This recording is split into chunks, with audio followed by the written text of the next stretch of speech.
Hello student, हम इस video में सिखाएंगे आप लोगों को गुणनखंड ज्ञात कैसे किया जाता है। तो आइए चलते हैं हम लोग वीडियो की ओर। तो वीडियो पे लगातार बने हैं और वीडियो को अंत तक देखें। अगर मेरे चैनल पर नए हो तो चैनल को सब्सक्राइब कर लें।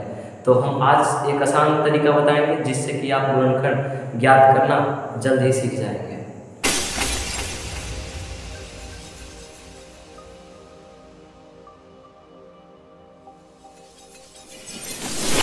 गुणनखंड सीखने से पहले कुछ बेसिक जानकारी आपको होना चाहिए। तो सबसे पहले कि आप बताइए कि माइनस गुने माइनस इक्वल क्या होता है। तो प्लस होता है। फिर प्लस गुने माइनस इक्वल कितना होता है, तो माइनस होता है। और फिर माइनस गुने प्लस इक्वल माइनस होता है ना। या प्लस गुने प्लस इक्वल प्लस होता है। कहने का मतलब कि अगर दोनों संख्या माइनस में और चिन्ह गुना का है तो उसका जो रिजल्ट होगा वह प्लस में होगा। जैसे कि लिखिए -5 गुने फिर -5, तो इसका आंसर जो होगा 25 हो जाएगा, क्योंकि माइनस गुने माइनस तो ये तो प्लस आ जाएगा। और फिर 5 गुने 5 तो बचे 25।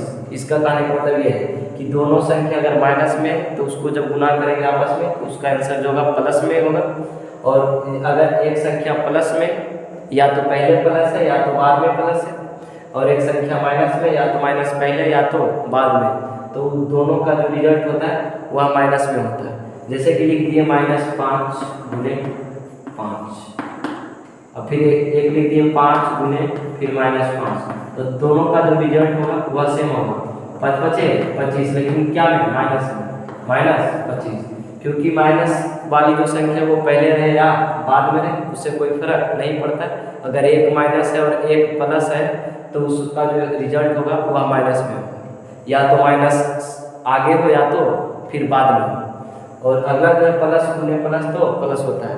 तो हम इसको इसलिए बता रहे हैं क्योंकि आगे चलकर इसका हम प्रयोग करेंगे। तो जैसे कि हम अब एक एग्जाम्पल लेते हैं कि कैसे करेंगे, कैसे गुणनखंड ज्ञात करेंगे, तो उसको एक एग्जाम्पल के माध्यम से हम लोग समझेंगे। एग्जाम्पल के तौर पर लिए कि x² + 10x + 25 का गुणनखंड ज्ञात करें। गुणनखंड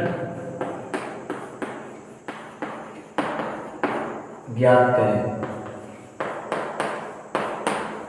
तो सबसे पहले हम लोग को गुणनखंड ज्ञात करने से पहले मैं आप लोग को 2-3 टिप्स बता देता हूँ जो कि तोड़ने में आसान हो जाएगा।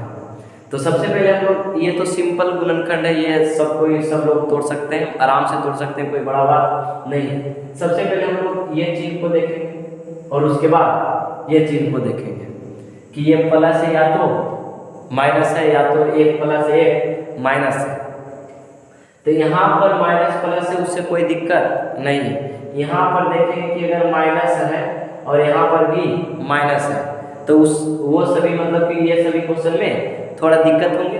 तो ये तो नॉर्मल क्वेश्चन है। तो सबसे पहले हम लोग क्या करेंगे गुणनखंड तोड़ने से पहले कि यह जो फर्स्ट टर्म है मतलब कि x² जो है, x² का जो गुणांक होता है वो जो होता है सबसे अंतिम जो कांस्टेंट होते हैं उसके साथ गुना हो जाता है, उसके साथ गुना हो जाता है। जैसे कि नहीं कुछ तो x² का जो गुणांक है 1 है और यह 1 जो है 25 में आकर गुना हो जाएगा, मतलब हो जाएगा 25 गुने 1x²। नहीं कुछ तो 1 है या तो x² भी लिख सकते हैं। तो यह टोटली हो जाएगा 25x²। ये क्या कि बस ये जो प्रोसेस है सिर्फ मन में रखना है। कहाँ रखना है? मन में, दिमाग में, कि बस ये दोनों को आपस में गुना की तो इतना आया। हम ये सब जो समस्या ये सबको हटा देंगे, देखते जाए वीडियो पे लगातार बने। तो सबसे पहले ये जो 25x² है हम बस मन में कि कहीं पर कोई भी प्रोसेस करना नहीं है, बस आप जो दिमाग में होता है गुना कर लेंगे। तो यह जो गुना करके 25x² है, तो सबसे पहले देखेंगे कि वैसी दो संख्या को चुनेंगे जिसको जोड़कर 10x और गुना करके 25x²। फिर से ध्यान से, यहाँ वाला जो पद होता है वो या तो जोड़कर आता है या तो घटाकर आता है, और यहाँ वाला जो पद होता है गुना करके आता है। क्या करके? गुना करके। तो मतलब कि जब ये जो x² + 10x + 25 है तो ये तो एक द्विघात समीकरण है, या तो द्विघात बहुपद कह सकते हैं, है ना। तो इसका जो है मतलब कि जो गुणनखंड है वह 2 गुणनखंड होगा, इसका पावर 2 इसकी वजह से, और इसका अगर इसमें x का मान भी निकालने के तो इसका 2 मान होगा। तो पहला जो टर्म है दूसरा सेकेंड टर्म है यहाँ पर जोड़कर या तो घटा कर आएगा और यहाँ पे गुणा करके, तो वैसी 2 संख्या को चूज करेंगे जो कि जोड़कर कितना आना चाहिए 10x और गुणा करके 25x²। तो सबसे पहले x जो है उसको छोड़ दीजिए, x जो है उसको छोड़ दीजिए, सीधा जोड़ के 10 और गुणा करके 25 आना चाहिए। तो बारी बारी देखेंगे, मतलब ये तो सोचना पड़ेगा कि वह कौन सी 2 संख्या है जो जिसको हम जोड़ेंगे तो 10 आएगा और गुणा करेंगे तो 25 आएगा। तो हम जनरली जैसे कि 5 और प्लस 5 ये तो 10 हो गया, और फिर 5 गुने 5 तो 25 हो गया। और भी कोई संख्या है जैसे कि 6 प्लस 4 10 होता है, लेकिन जब ये दोनों को गुना करते हैं तो 6 चौका 24। तो क्या ये संख्या जो है इसके लिए सत्य है? नहीं, क्योंकि जोड़ने पर तो 10 आ रहा है पर गुना करने पर 24 आ रहा है। तो हम वैसे दो संख्या को रखेंगे जो कि दोनों कंडीशन को फॉलो कर सके, और ये सोचने के लिए बहुत सारा प्रैक्टिस करना पड़ेगा, तब आप लोग आसानी से सोच सकते हैं। तो ये देखिए ये 5 हो गया, 5 हो गया, तो इसमें x को हम लोग भूल गए थे तो x को लगा देंगे 5x प्लस 5x, तो ये हो गया 10x हो गया। और जब ये दोनों को गुना करेंगे 5x गुने 5x तो क्या होगा 5 गुने 5 तो 5 बचे 25, और x गुने x तो x²। पहले ही बोले थे कि गुना करके 25x² जो कि मन में रखना है, और फिर जोड़कर 10x। तो हम लोग x को कुछ पल के लिए हाइड कर देते हैं समझने के लिए, ताकि जल्द ही टूट सके, लफड़ा में ना पड़े। लेकिन ऑफिशियल जो होता है गुना करके मतलब कि ये जो x² का जो गुना होता है उसको मतलब कि जो कांस्टेंट होता है उसमें गुना कर दिया जाता है। तो यह जो दो संख्या 5 5, तो हम इसको लिखेंगे इस तरह से x² plus 5x plus 5x और प्लस 25। मतलब जो पहला पद है उसको भी सेम लिखेंगे और कांस्टेंट को भी सेम लिखेंगे, तोड़ेंगे किसको तो बीच वाले को, सेकंड पद को। तो इसमें देखिए 5x प्लस 5x मतलब लिखा तो 10 ही x, मतलब कह सकते जैसे कि कोई भी व्यक्ति का बहुत सारा कपड़ा होता है और क्या मतलब कि लाल पीला हरा सब होता है, और मान लिया जब उस व्यक्ति को नाम राम है ना, तो जब उस व्यक्ति को नाम राम है तो क्या ये लाल कपड़ा पहनेगा तो इसको हम श्याम बोलेंगे। इसके पास लाल कपड़ा भी है, पीला कपड़ा भी है, हरा कपड़ा भी, तो क्या हरा पहनेगा तो श्याम बोलेंगे? नहीं। तो मतलब कि इसी तरह से हम 10x को 5x प्लस 5x लिख सकते हैं। तो आगे देखिए, आगे क्या करेंगे, इसको 2 बराबर भाग में बांट देंगे। ये दो पार्ट इधर रहेगा, ये 2 पार्ट इधर रहेगा। तो सबसे पहले जब इधर रहेगा तो ये दोनों को आपस में मतलब कि करेंगे, तो ये दोनों देखिए कॉमन क्या है, कॉमन क्या है मतलब कि दोनों में मिल क्या है, कॉमन मतलब दोनों में मिलना चाहिए, उभयनिष्ठ होना चाहिए, है मतलब कि दोनों में भाग मतलब कि क्या से देखिए दोनों में कट जाए, या तो कॉमन मतलब दोनों में मिल कौन सा जो है संख्या जो मिल रहा है। तो इसमें x, इसमें भी x, इसमें भी, तो ये दोनों में x हम लोग कॉमन ले सकते हैं। तो x कॉमन है, तो x कॉमन लेने के बाद यहाँ जो है x गुने x के पद में, तो एक x कॉमन है तो कितना x बचा, 1x, और ये प्लस का चिन्ह है तो प्लस का चिन्ह, और जब ये जो है ये x कॉमन ले रही है तो कितना बचा 5। अब जब इतना कर दिए तो इसके बाद जो है क्या लिखेंगे कि यह जो प्लस है x के जो पहले होता है इसके बाद जितना होता है सबको कॉमन ले लिया जाता है। तो प्लस है तो प्लस, 5 है तो 5, बच गया कितना x कॉमन ले लिए, उसके बाद फिर प्लस है तो प्लस, और जब 25 है तो 5 कॉमन ले लिए, तो 5 को और कितना से गुना करेंगे कि 25 आ रहा है, जिसमें हम लोग 5 कॉमन ले तो 5 से गुना कर देंगे तो 5 बचे 25, तो यहाँ पर भी 5 हो जाएगा। अगर ये दोनों पार्ट सेम आ गए तो आप समझ लीजिए कि आप जो क्वेश्चन है वो सही बना रहे हैं, है ना, क्या बना रहे हैं सही। तो ये दोनों सही है, तो हम लोग ये दोनों से भी कॉमन ले सकते हैं, x प्लस 5 कॉमन लिए तो फिर बच गए यहाँ पर जो पार्ट है वो x बच गया, और फिर यहाँ पर जो है +5। तो ये संयोग है कि दोनों एक ही आ गए। अगर x का मान निकालने बोलते तो हम लोग इतना इक्वल 0 लिख देते और x का मान निकल जाता। तो वीडियो पे जो है लगातार बने रहे। हम ये जो था बेसिक से बताएं और इसको हम शॉर्ट से और जल्दी से बताएंगे, तो वीडियो को अंत तक देखें। तो आइए अगला एग्जाम्पल की ओर हम लोग चलते हैं। देखिए ये क्वेश्चन को हम कितना आसान से करेंगे। सबसे पहला टर्म हम क्या बताए थे, पहला कंडीशन था जो x स्क्वायर का गुणांक होता है उसको हम कांस्टेंट में गुना करते हैं। तो क्या एक है तो एक को गुना करने पर 35 में कोई फर्क पड़ेगा? नहीं पड़ेगा। तो बस मन में रखना या जो सेकेंड टर्म है, सेकेंड टर्म को या तो जोड़कर या तो घटा कर लाएंगे, और जो थर्ड टर्म है वो कांस्टेंट है इसको गुना करके लाएंगे, है ना। वैसी दो संख्या चुनेंगे जिसको जोड़कर 12 और गुना करके 35 आना चाहिए। x को हाइड कर दिए, क्या कर दिए? हाइड कर दिए। तो वैसी दो संख्या को चूज करेंगे जिसको हम जोड़ेंगे तो 12 और गुना करेंगे तो 35। तो देखिए 3 और प्लस 9 12 आता है, लेकिन जब ये दोनों को गुना करते हैं तो 27 आता है। तो यह क्या संभव है? तो नहीं।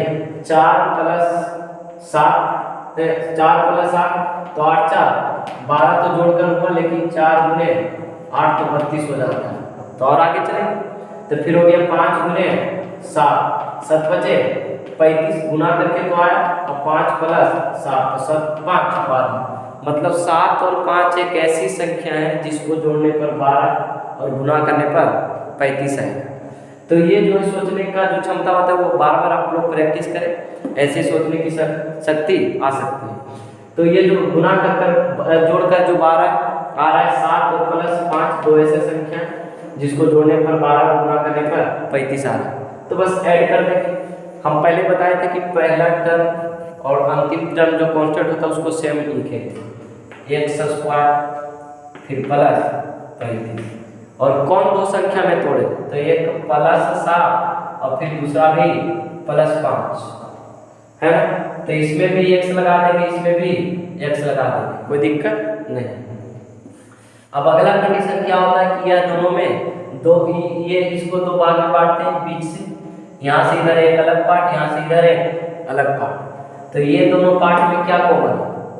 x कॉमन है, तो x कॉमन लिए तो यहाँ पर बच गया x और प्लस, उसके बाद x कॉमन लिए तो 7 बच गया। कितना बच गया? 7 प्लस हम बोले थे कि जो x के पहले जो भी है ये पार्ट छोड़कर जितना भी होता है उसको सबको कॉमन लेते, तो प्लस भी है और 5 भी कॉमन लिए। अब बच गया कितना? x प्लस है तो प्लस, और 35 है तो 5 कॉमन ले लिए, तो 5 कॉमन ले लिए तो कितना बचाएगा? 7 बचेगा। 7 आने की 5 जो कॉमन होता है उसका मतलब जो है भाग देना होता है। क्या होता है? भाग। अगर 5 से भागा यदि 35 में तो कितना भाग फैलाएगा? तो 7। अब ये दोनों अगर सेम आ गए तो हम जान सकते हैं कि यह जो हिसाब बना रहे वो सही बना रहे हैं। तो x + 7 दोनों में कॉमन है, x + 7 फिर x + 7। अब यहाँ x + 7 कॉमन लेंगे तो यहाँ पर बच गया कितना? x प्लस और फिर 5, यह हो गया इसका गुणनखंड। तो ये सब तो आसान क्वेश्चन था। अब चलते हैं थोड़ा लेवल हाई करके, थोड़ा हाई क्वेश्चन मतलब कि हार्ड क्वेश्चन, और उसको कैसे किस तरह से सोल्व करेंगे। यहाँ पर जो तो प्लस था अब माइनस वाला लेकर चलते हैं। तो आइए, जैसे अब ये क्वेश्चन हो गया कि x स्क्वायर -14x + 49। इससे पहले हम लोग प्लस वाला क्वेश्चन किए थे, अब माइनस आ गया। तो समस्या क्या है कि यहाँ पर तो कोई चेंजेस नहीं आए। तो इससे अगर यहाँ पे प्लस है, अगर यहाँ पे प्लस है तो यहाँ पर जो दोनों संख्या आएगी जोड़कर या तो घटाकर वो दोनों माइनस में होंगे। क्या चीज़ में होंगे? माइनस में। ध्यान से, अगर यहाँ पर प्लस है मतलब कि कांस्टेंट से पहले अगर प्लस है तो यह जो दोनों संख्या बीच वाला जो टर्म है उसमें जो होगा दोनों संख्या माइनस में होंगे। किस में होंगे? माइनस में। अगर यही यहाँ पे माइनस हो जाता, जो कांस्टेंट के आगे जो चिन्ह होता है वह माइनस होता, तो एक माइनस में एक संख्या और एक प्लस में होता। ध्यान से कि यह जो है बीच यहाँ पर जो कांस्टेंट से आगे अगर माइनस होता तो ध्यान देते कि यह जो आगे वाला और यहाँ पर भी माइनस होता, तो ध्यान देते कि यह जो आगे वाला क्वेश्चन मतलब कि जो दोनों संख्या होंगे वह एक प्लस में एक माइनस में, लेकिन यहाँ माइनस है यहाँ प्लस है, तो इससे पता चलेगा कि ये दोनों माइनस में होगा, क्योंकि दोनों संख्या को गुना करके ये संख्या आता है, और जब दोनों संख्या अगर माइनस में देंगे तभी प्लस में आएगा, तभी प्लस में आएगा। इस वजह से ये जो था मतलब कि माइनस में माइनस बराबर प्लस होता है, ये पहले ही बता चुके थे, उसका प्रयोग अभी करेंगे। तो देखिए सबसे पहला टर्म एक्स स्क्वायर का जो गुणांक होता है क्या है, एक, तो एक को गुना करेंगे किसमें 49 में, तो कोई प्रभाव पड़ने वाला नहीं। एक्स को हाइड कर देंगे, एक्स को हाइड कर दिए। अब ध्यान लगाएं कि वैसी दो संख्या बताए, या तो जोड़कर या तो घटाकर 14 है, लेकिन गुना करके 49 है। तो सबसे पहले हम दोनों संख्या बोल दिए कि यहाँ पर दोनों संख्या क्या होंगे, माइनस होंगे। तो माइनस होंगे तो माइनस माइनस प्लस होगा, तो यानी कि जोड़िए का आएगा, क्या करके आएगा, तो जोड़ के आएगा। क्योंकि जैसे कि हम बोले बार बार कि माइनस दोनों संख्या अगर माइनस में है तभी गुना करने पर आंसर प्लस में आएगा। तो यहाँ ये वाला जो कांस्टेंट है वो प्लस गुना करके आया, ध्यान से समझें, प्लस में है, तो इसका मतलब कि दोनों संख्या माइनस में भी होगा, तो माइनस माइनस क्या होता है, प्लस। तो ये दोनों संख्या माइनस में होगा, तो यानी कि जोड़ कर आएगा, क्या करके आएगा, जोड़ के। तो देखिए वैसी दो संख्या को ज्ञात करें जिसे जोड़कर 14 और गुना करके 49। सिंपल है यार कि 7 प्लस 7 कितना होता है, 14 होता है, और 7 गुने 7 कितना होता है, 49 होता है। तो ये जो है सिंपल क्वेश्चन है, और भी हार्ड इसी नियम पे आप लोग कर सकते हैं। तो ये जो है लेकिन दोनों क्या में होगा, माइनस में होगा, -7, ये भी -7। तो एक्स को हाइड कर दिए थे, अब डायरेक्ट लिखे पहला टर्म और अंतिम टर्म को सेम लिखेंगे, एक्स स्क्वायर फिर प्लस 49, और दो संख्या कौन है, एक माइनस, दोनों माइनस 7 7 है, तो -7 और फिर -7, और दोनों के साथ क्या लगाना है, एक्स लगाना है, एक्स फिर एक्स। और इसको कितने भागों में बांटना है, बस 2 भागों में, यहाँ से इधर, यहाँ से इधर। तो देखिए ये एक्स स्क्वायर -7x है, तो एक्स कॉमन लेंगे क्योंकि ये दोनों में एक्स दिख रहा है, तो एक्स दिख रहा है, तो ये एक्स -7। और बोले थे कि एक्स से पहले जो भी है उसको हम कॉमन ले लेंगे, तो कॉमन एक्स से पहले क्या है, -7 है, तो -7 कॉमन ले लेंगे, तो बच गया एक्स। और प्लस है, कॉमन लिए क्या, माइनस, जब प्लस को माइनस से भाग देंगे तो उसका रिजल्ट माइनस आएगा, क्या है, माइनस, तो माइनस। और जब 7 को 49 से मतलब कि 7 से 49 में भागा देंगे तो कितना आएगा, 7। देखिए दोनों पार्ट जो है सेम आ रहा है, तो इसका मतलब कि हम लोग क्वेश्चन सही से बना रहे हैं, हिसाब से लिखना है। तो ये दोनों जो है कॉमन हो गए, x -7 और फिर यह जो हो गया x -7, इसका हो गया क्या आंसर। तो आशा करता हूँ कि इसी तरह का सभी क्वेश्चन आप लोग सोल्व कर सकते हैं, और जो भी अगर नहीं सोल्व हो तो वो बताएं कमेंट में कि इस तरह का क्वेश्चन नहीं बन रहा है, तो हम जरूर उसके लिए एक वीडियो लेकर आएंगे। तो वीडियो पे लगातार बने रहें और वीडियो को ज़्यादा से ज़्यादा शेयर करें, और चैनल को सब्सक्राइब करना बिल्कुल भी ना भूलें।